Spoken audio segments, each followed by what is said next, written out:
Hi there guys, my name is Boomy and you are watching my channel, Boomy Reactions. And today I'm going to be reacting to a video entitled 25 Common Misconceptions About America. So, yeah.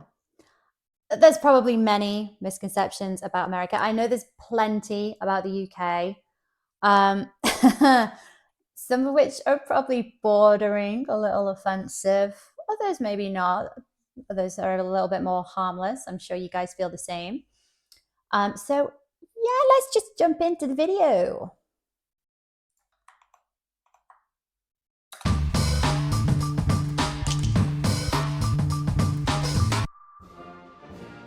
The United States often draws a lot of flack from the rest of the world for everything.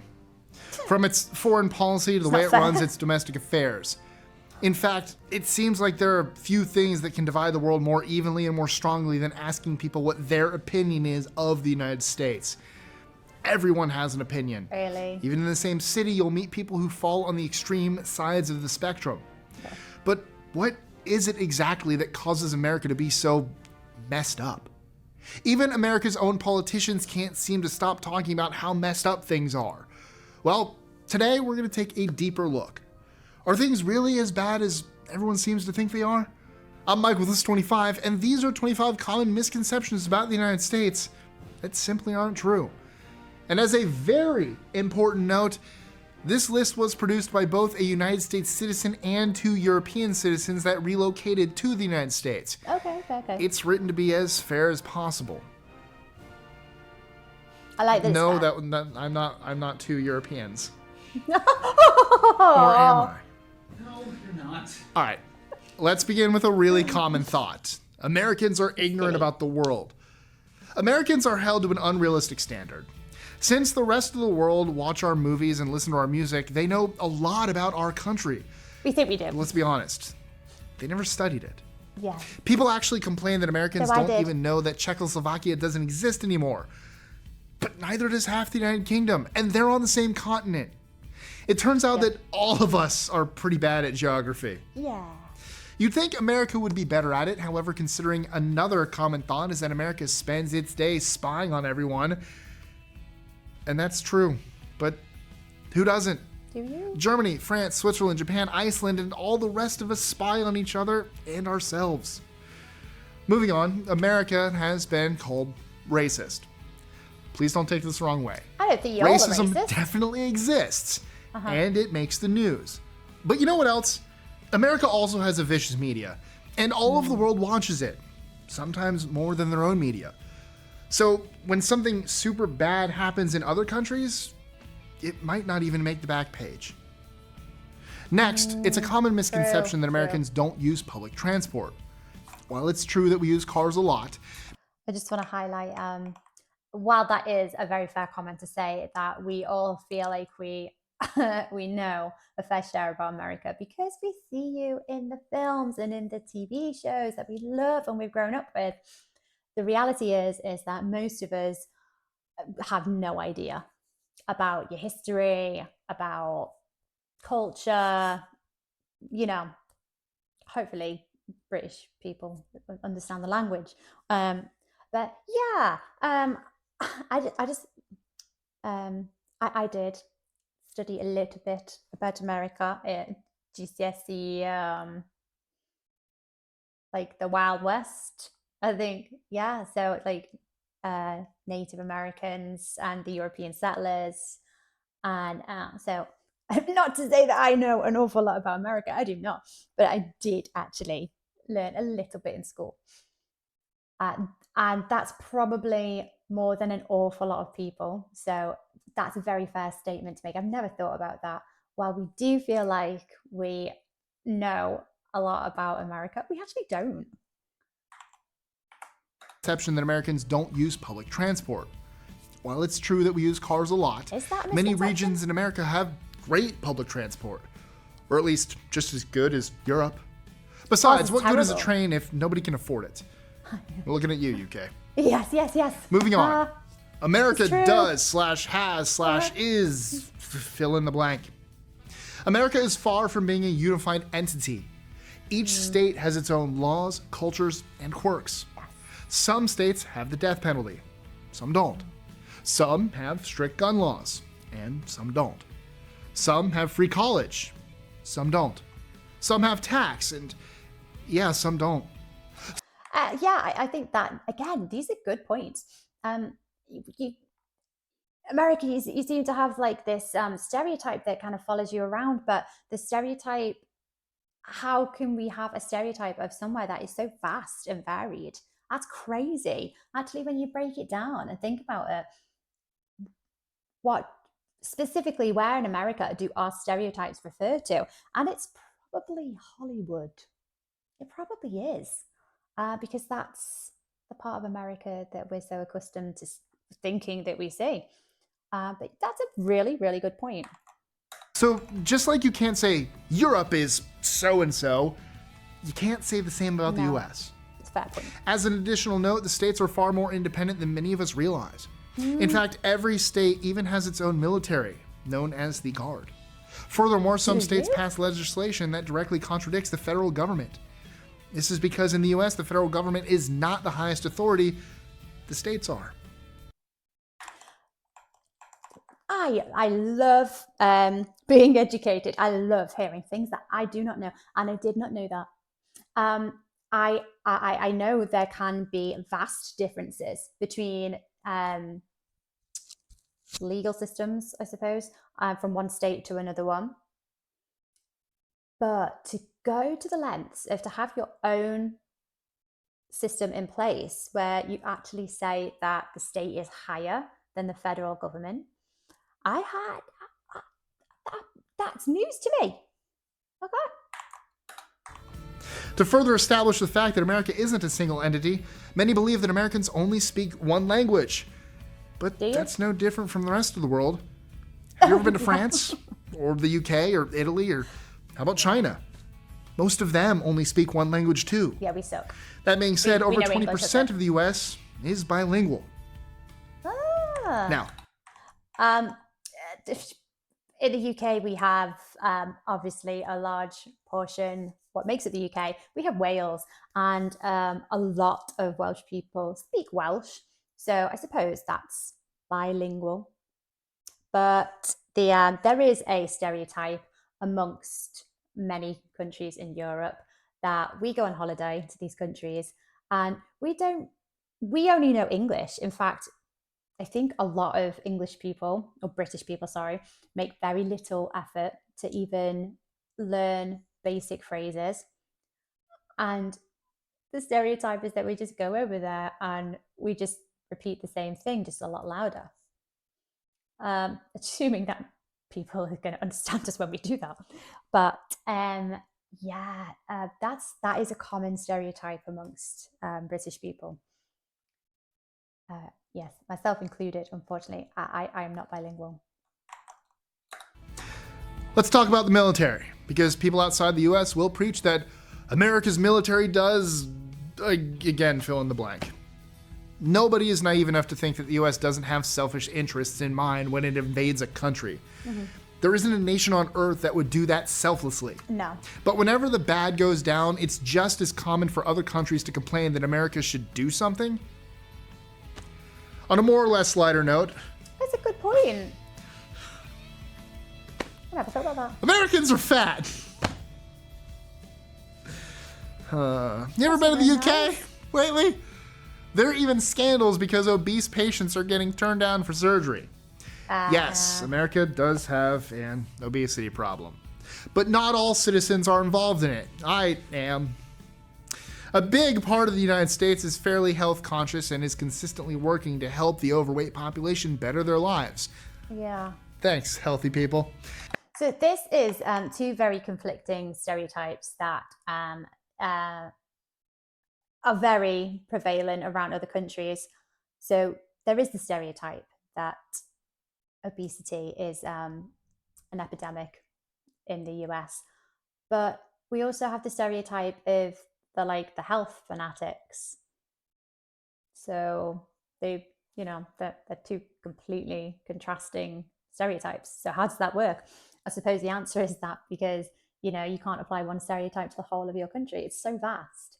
But then again, obesity is or has been called an epidemic over here. So I don't know, like, is that just an emerging problem from Western countries? Or is it just the UK and America? I don't know. And while we aren't perfect, many complain that America is worse than other developed nations in, well, everything. There are many statistics, child mortality, literacy, etc., where the US falls behind countries like Norway and Iceland. But those statistics are based on averages. In Norway, most of the 5 million inhabitants are rich, white, and Norwegian. If you took a similar sample of rich, white Americans in the US, you would find that the statistics are almost exactly the same. The fact is that the US is hugely diverse, and the American experience is completely different with and without money. Translation? The problem isn't healthcare or education, it's economic inequality, almost exclusively. And speaking of inequality, many make the simple but powerful assumption that America just isn't safe. This is usually what foreign citizens say until they actually come here. That's interesting. One of the last videos that I reacted to, it was a video from a German YouTuber that had moved to the US and had been there for 5 years. One of the things that she said is that she didn't feel as safe, in particular, leaving the house like after kind of 10 p.m. And I don't know if you can apply that logic to everywhere in America, but bigger cities maybe. But then again, I would say you could probably apply that logic to the bigger cities in the UK. So I don't know whether that's specific so much to the US. But I think she was mentioning this in reference to the gun laws, which again, I don't know if they go hand in hand necessarily. I think there's other things that kind of, factor into that. By this same logic, Paris, Brussels, London, Madrid, and almost every other city in Europe is unsafe as well. Yes. Yes, there are guns. But most Americans have never seen or heard a gun being fired. In fact, most Swiss citizens are much more familiar with gunfire than us Americans. Really? All this being said so far, people still expect all Americans to relish in a life of our stereotypes. Guns, fast food, and freedom! What I'm saying is, a lot of the world looks at America as overly patriotic. But here's an honest question. Have you ever met a Russian, Australian, a proud member of the UK? No. There's no shame in having pride in your country. Us Americans are definitely patriotic, but so is the rest of the world. Yeah. As they should be. It's not a crime to be proud of where you came from. But that doesn't stop others from thinking we only complain and boast about America whenever we travel abroad. This is largely anecdotal. In America, Americans like to complain just like the rest of us. Only a few of them ever even leave the country, so you're meeting an unrepresentative sample. I like this guy. I like his. I think he's giving incredible insight that I've never actually thought about before, and it makes so much sense. I like this guy. He's speaking a lot of sense. But in their defense, many times they're right. Yes, this can hit hard in the pride spot, but maybe Europeans could stand to smile a bit more, right? Yes. No? Yes. Okay, fine. Back to the apathetic, leave me alone face. By the way, that part was written for our European representative, by our European representative. I love all of you. Anyways, statistics viewed by outsiders show that the US is lagging behind. Similar to topics we've already discussed, there's another factor that we have to take into account: reporting. Every nation reports its own statistics. This means that making statistical comparisons between two developed nations, like the US and the UK, is an exercise in futility. The data is just too close and won't reveal much except that the US counts people one way and the US counts them another. That still doesn't make this misconception true. Americans are fake. Here's the thing. In Europe, citizens are almost proud of the fact that they're really standoffish. But once you get to know them, they're your friend for life. Well, Here's a newsflash. Once you get to know an American, they'll also be your friend for life. The thing is, though, they don't use this as an excuse to be a jerk in the beginning. This list sounds great coming from an American. Yeah. I was totally the one who should have read this one, but I digress. On a totally different but very popular misconception, Americans are the only ones who call football soccer. Actually, a lot of the world calls it soccer. Even parts of Ireland still call it soccer. Oh, what do I mean by still? I'm glad you asked. It was actually the British who coined the term soccer. The word soccer is an abbreviation of association and first appeared in universities in the 1880s, sometime using the variant spelled soccer with a K. The word is sometimes credited to Charles Redford Brown, an Oxford University student said to have been fond of shortened forms such as brekkers for breakfast and rugger for rugby football.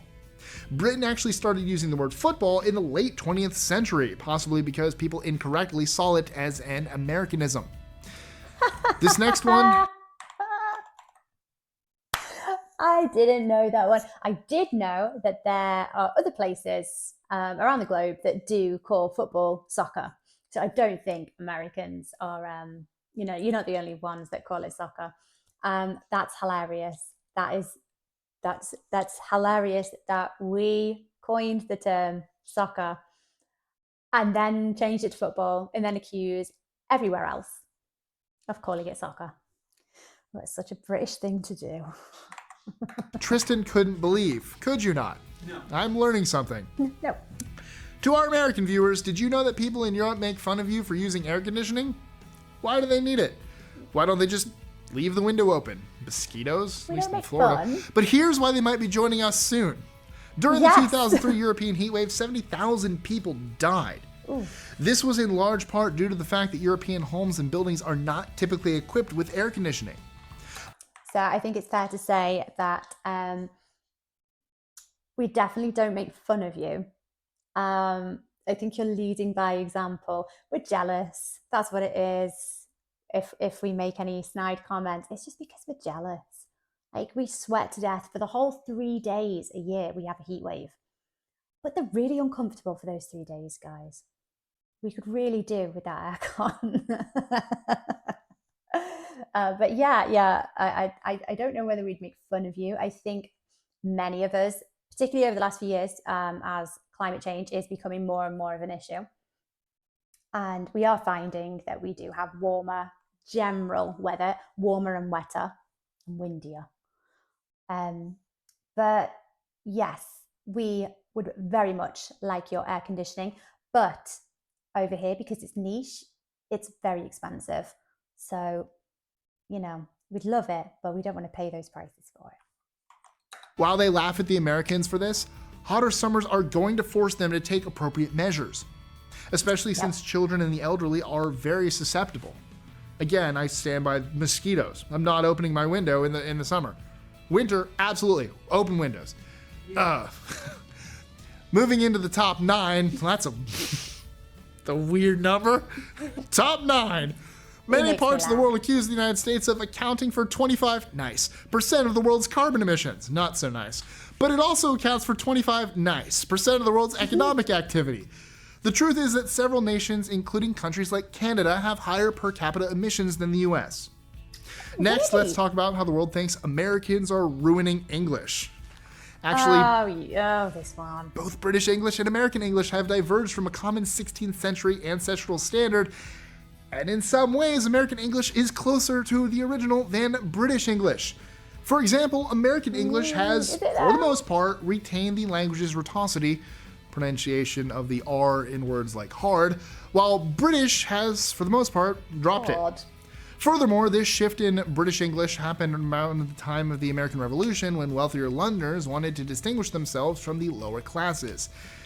This is only one example, but it goes to show that British English is not an unchanging standard any more than American English. This is partly true. One thing which does crop up, and it does irritate people who are obviously, very big fans of the original English language, is the change in spelling. So with a lot of like autocorrect on phones, I know you can change it now. You can change it to English English or American English, but there are certain words where the letters are being dropped. And I understand it's my understanding of this. The reason behind it is because it's maybe it's easier for children to remember the spellings because there doesn't necessarily have to be certain vowels or letters or whichever.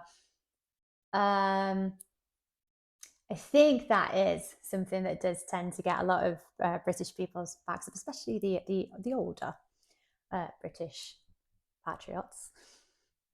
But for example, the word colour, COLOUR, is the original spelling. That's how we spell it over here. But I think you guys have dropped the U. And I get it, I get it. Why does that U need to be there? But, some people's are just sensitive about that U. On a totally different note, did you know that Americans don't all live in the suburbs? Nope, not true. The fact is that in America, you have plenty of people that live in cities like New York, Washington, D.C., San Francisco, Chicago, Boston, and the list goes on. I had a visual of how American people live from when I was younger. And you know what made up that stereotype for me was actually Home Alone. So I watched that film so many times. And I used to think, oh my gosh, look at the size of those houses. They live in a mansion. Every single American lives in one of those mansions. Whoa, I want to move to America. So I think that stereotype is largely influenced by TV. But yeah, the stereotype that I did carry for a long time. In fact, several regions of the United States are very European, like the Northeast Corridor, for example. The difference between the US and Europe is that if you want to live in the suburbs in the US, you can, but you don't have to. Now, this next one is just offensive. Americans are all dumb rednecks. While there are certainly Americans who fit this stereotype, the vast majority don't. Most Americans live in cities near the coasts. Most of them are educated, and most of them are not very different from Europeans in any significant way. Surely. Every country has a less educated populace that they themselves make fun of. Even sophisticated nations like Sweden and Switzerland. Fair warning, the last 5 on our list get a bit dark and crazy, starting with the idea that America is imperialistic. In many parts of Europe, the United States is seen as an aggressive imperial power, even more so than Russia and China. This is largely because our military presence both in Europe and everywhere else. But in our strong defense, Americans never forced you to watch our movies, quarter our soldiers, obey our laws, or get permission to leave your own countries. It was the Russians that did that, and much, much more. Food for thought, after World War II, the Americans liberated and left. Yeah. The Russians... I would have thought that the stereotype for the American army would have been more associated with the liberation after World War II, or or the influences of America on other countries, like say Japan. They became quite Americanized after World War II. So I don't know. I think maybe there's a more like an idea of liberators as opposed to imperialists.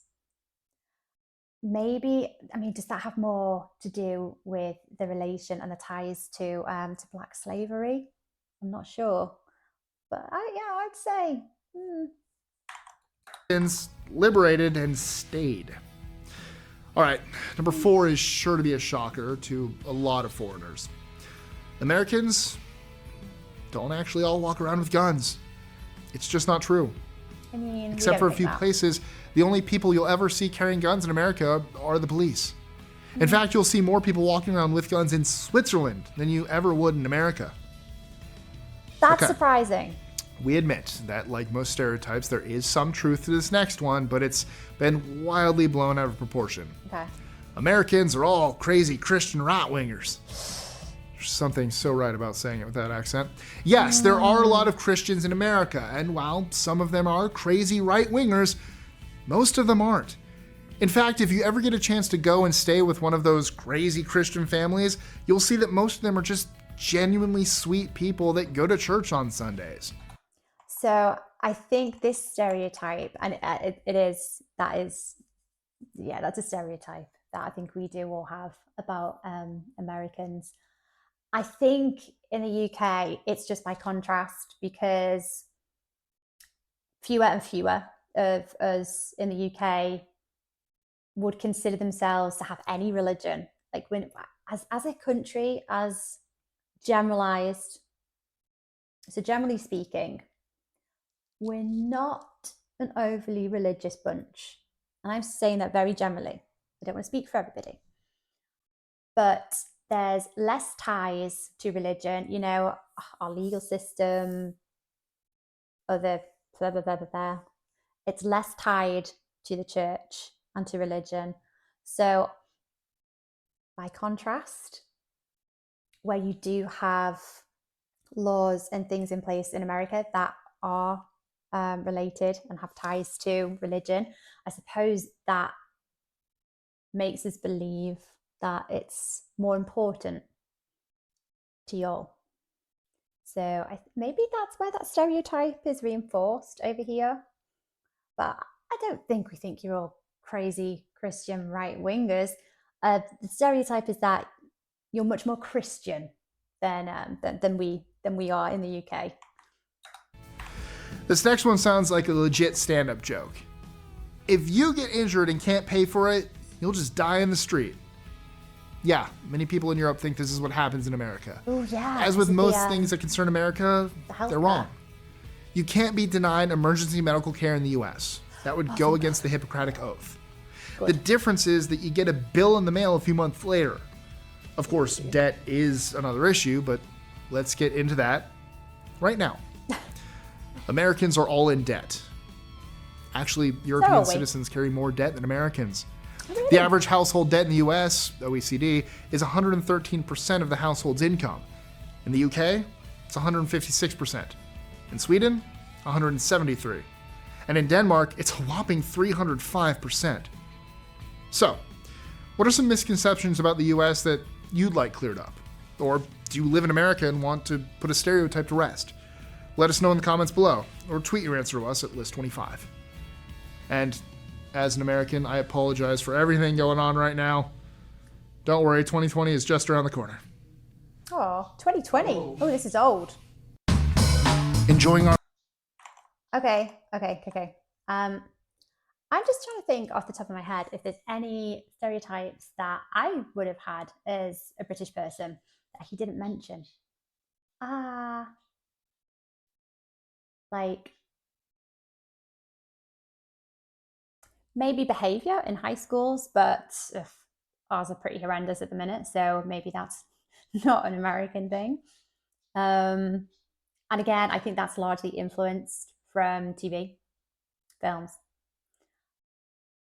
Driving, I think there's two stereotypes there actually, because quite often in films and TV series, you'll see empty, really long stretches of road. And, you might not see another car for miles and miles and miles. And that just doesn't happen over here. But we're so much tinier. But then again, we do see on TV and films and things, there's very congested areas, cities, maybe. And again, ours are horrendous as well. But are there any other things? The food, big portions, massive portions. I have heard plenty of people talking about, go big or go home. Your portion sizes, what are they like? Like, I hear they're pretty big.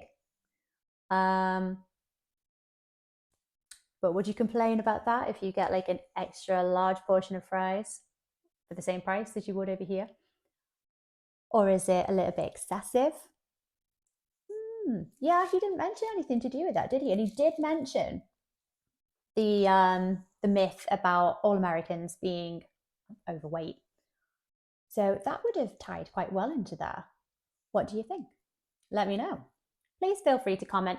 If there's any other myths that you think should have gone in there, please feel free to comment down below. It's always really interesting to hear what other people think of these videos and what you have to say. And yeah, thank you for watching my reaction today, guys. It's been a pleasure, and I'll see you on the next video. Bye.